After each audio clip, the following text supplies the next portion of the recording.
Hi guys, welcome back to my channel. So আজকের ভিডিওটা হতে চলেছে একটা বুক হল ভিডিও। আমার চুলের দিকে কোনো রকম ধ্যান দিও না, চুলটা কাগেল বাসা হয়ে রয়েছে। আর সিরিয়াসলি আমি এটা নিয়ে কোনো মাথা ঘামাতে চাই না। তো যাই হোক, এবারে আমি অনেকগুলো সিরিজ কিনেছি, তারপর স্ট্যান্ড অ্যালোন কিনেছি।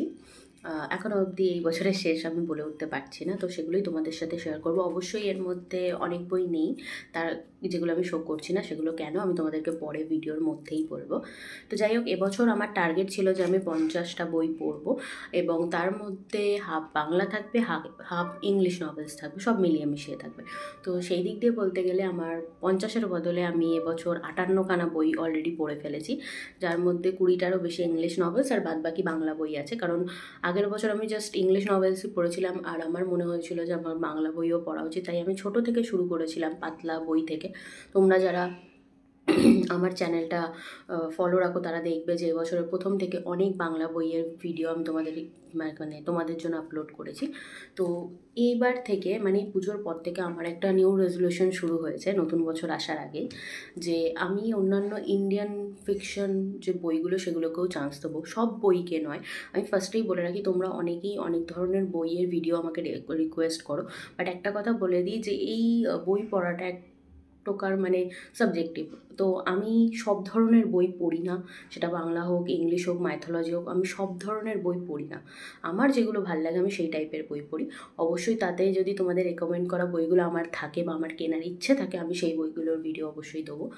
আর যে কথাটা বলছিলাম, যে ইন্ডিয়ান অথার্সদের বই আমি পড়েছি, অক্ষত গুপ্তা, কেভিন মিশেল, কবিতা কেন। বেসিক্যালি আমি ইন্ডিয়ান অথার্সদের বলতে গেলে যে মাইথোলজিক্যাল ফিকশন সেগুলো আমি পড়েছি বেশি। তো এবার থেকে ইচ্ছে আছে যে ইন্ডিয়ান অথার্সদের যে ফিকশনাল সাইডটা সেটাও পড়বো। তো তার জন্য যদি তোমাদের কাছে ভালো ভালো ইন্ডিয়ান ফিকশনালাইজ বইয়ের রেকমেন্ডেশন থাকে তাহলে দিও, আমার যদি মনে হয় আমি অবশ্যই পড়বো। আর আমি নিজেও এই বুকটক বলো, ইনস্টাগ্রাম বলো, ইউটিউব বলো দেখে কয়েকটা কয়েকটা বলতে গেলে হ্যাঁ, ইন্ডিয়ান অথারদের ফিকশনালাইজ বই কিনেছি। তো ফার্স্টেই হচ্ছে সৃষ্টি চৌধুরীর once of a curfew, next হচ্ছে লালন সুইট স্টোর, আর লাস্টে হচ্ছে দ্য সিমলা অ্যাফেয়ার, সরি।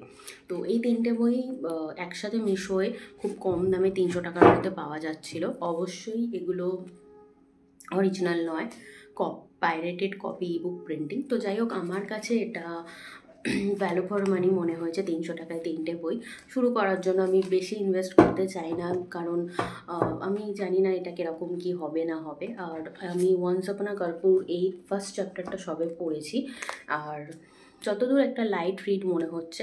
তো দেখা যাক কিরম হয়, তারপর আমি ধীরে ধীরে অন্যান্য বইগুলো পড়বো। আর এই বইটার রিভিউ এই বছর শেষ হওয়ার আগেই চলে আসবে। অ্যাকচুয়ালি যেহেতু আমি ইন্ডিয়ান ফিকশন পড়ি না, তো আমাকে কিছুটা পুশ করতে হচ্ছে নিজেকে। তো একবার যদি আমি স্বাদ পেয়ে যাই, আমি যদি বিঞ্জেবল রিড হয়ে যায়, তো অবশ্যই আমি পরপর সবকটাই শেষ করে নেবো। নেক্সট হচ্ছে ডাস্টিন থাওয়ের ওয়েন হারু ওয়াজ হিয়ার। এইটা আমার অ্যান্টিসিপেটেড রিড এই বছরের ছিল, আর আমি এটা অনেক পরে গিয়ে কিনেছি, কারণ এই বইটার দাম প্রচুর ছিল সব জায়গায়, ফ্লিপকার্ট, অ্যামাজন, মিশোতে। তারপর এই পুজোর টাইমে অফারে আমি এটা কমে পেয়েছি, তাই এটা কিনেছি। আর যারা ইউ হ্যাভ রিচ স্যাম পড়েছো তারা জানো যে ওই বইটা কীরকম। আর সিরিয়াসলি এই বইটার আমি কয়েকটা পেজ এখন বলতে গেলে এই যে আমার এতটা পড়া হয়েছে, এটা খুবই বিঞ্জেবল রিড আর খুবই হার্ট টাচিং। প্রত্যেকটা পেজ পড়লে ইমোশনাল হয়ে যাবে, যা বুঝতে পারছি। আর আমি ঠিক ইউ হ্যাভ রিচ স্যাম পড়ে যেরকম হার্ট ব্রেকের সম্মুখীন হয়েছিলাম, এইটা পড়েও খুব শিগগিরই আমার মনটা আবার ভাঙবে, আমি বুঝতে পারছি। আর একটা বই ওনার রিসেন্টলি লঞ্চ হয়েছে, ওটাও আমি কিনবো, কিন্তু এটা শেষ করার পর কিনবো। আর তারপর হচ্ছে মাইন্ড ফর এ মোমেন্ট, এই বইটা হচ্ছে ক্যাথরিনা মৌরার লেখা, যিনি দ্য ওয়াইন সোর্স সিরিজটা কিনেছেন। তো বেসিক্যালি আমি কোনো সিরিজ যদি হয় আমি সেটা গোটা কিনি। তো ওই ওয়াইন সোর্স সিরিজের পরেই বোধহয় এটা একটা নভেলা টাইপের, বাট এটা বেশ ভালোই মোটা, বইয়ের মতনই। আমি ওয়াইন সোর্স সিরিজটা কেনার আগে আমার ইচ্ছা ছিল যে ওনার লেখা অন্য কোনো শর্ট নোভেলা টাইপের বা অন্য বই পড়ে দেখি যে ওনার রাইটিং স্টাইলটা কীরকম। যেরকমটা আমি শ্যান্টেল ডেজিয়ারের ওই লেখিকার বইটা নিয়েও বলেছি যে আমার সাবোটাজটা অতটা ভালো লাগেনি, বাট রিচুয়ালটা সত্যি ভালো লেগেছে। আর তারপরে যে বইগুলো আছে সেগুলোও পড়বো। তো আমি এই বইটা পড়ে ডিসাইড করব যে দ্য ওয়াইন সোর্স সিরিজটা আমি কিনবো কি কিনবো না। যতদূর মনে হচ্ছে প্লটটা খুবই ভালো, যতটা ব্লার্ব পড়েছি সেই অনুযায়ী আমি ব্লার্ব পড়েছি, এখনও পড়া স্টার্ট করে হয়ে ওঠেনি।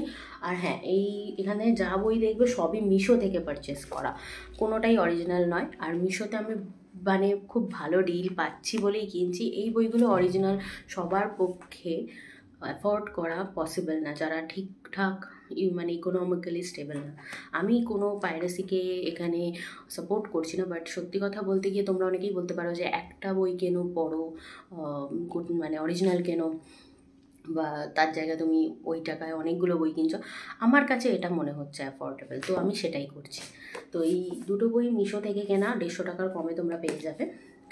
আর নেক্সট, আমি কোনোদিনও জানতাম না যে রিনা কেন্ট কোল্যাবে একজনের সাথে বই লিখেছে, সেটা মিশোর জন্যই আমি জানতে পেরেছি।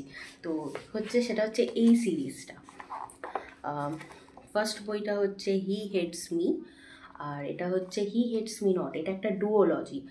আর তোমরা বিশ্বাস করবে না, এই ডুওলজিটা রিনা কেন্ট ইজাবেলা স্টার্লিং নামক একজন অথরের সাথে কোল্যাবে লিখেছেন। আর সিরিয়াসলি রিনা কেন্ট তো ওজি মাদার, তো ওনার লেখা যে আলাদা কোনো বই রয়েছে ওই ক্রুয়েল প্রিন্স এই সিরিজটা বাদেও, তো আমি ভাবতে পারিনি। আর আমার সত্যি টার্গেট রয়েছে রিনা কেন্টের সব বই কালেক্ট করার, তো সেই জন্য এই দুটো কালেক্ট করেছি। এছাড়াও আমি এই বইটার মানে লাস্টে দেওয়া রয়েছে যে রিনা কেন্টের আরেকটা সিরিজ আছে, যেটা হচ্ছে দ্য রোড সিরিজ, যেটার মধ্যে রিমোটস আর রুম এই দুটো বই আছে। আমি এই দুটো বই কোথাও খুঁজে পাইনি, না অ্যামাজন, না ফ্লিপকার্ট, না মিশোয়।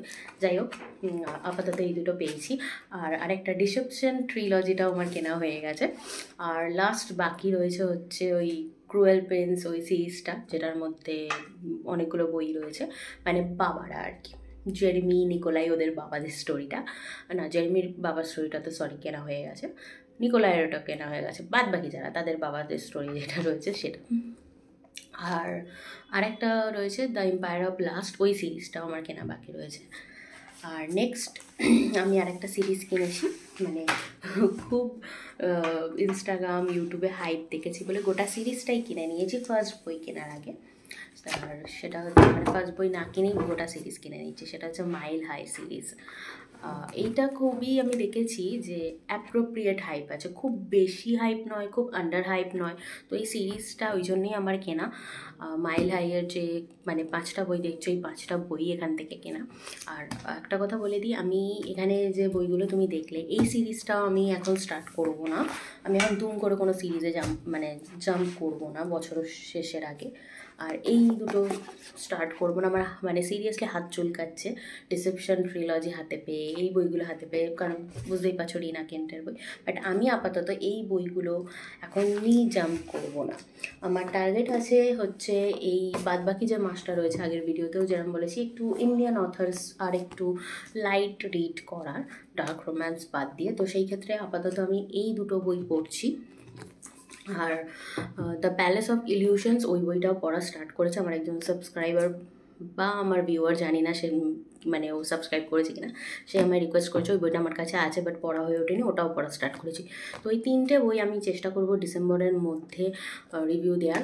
এই দুটো চলে আসবে, ওটাও চলে আসবে আশা করি। তো এই হলো একটা বুক হল ভিডিও, একটু বড় হয়ে গেল ভিডিওটা। যাই হোক, তো এরকম ভিডিও দেখার জন্য আর ইংলিশ বইয়ের বাংলা সামারি রিভিউ শোনার জন্য অবশ্যই আমার চ্যানেলটাকে like, subscribe, share and comment করে দিও। টাটা।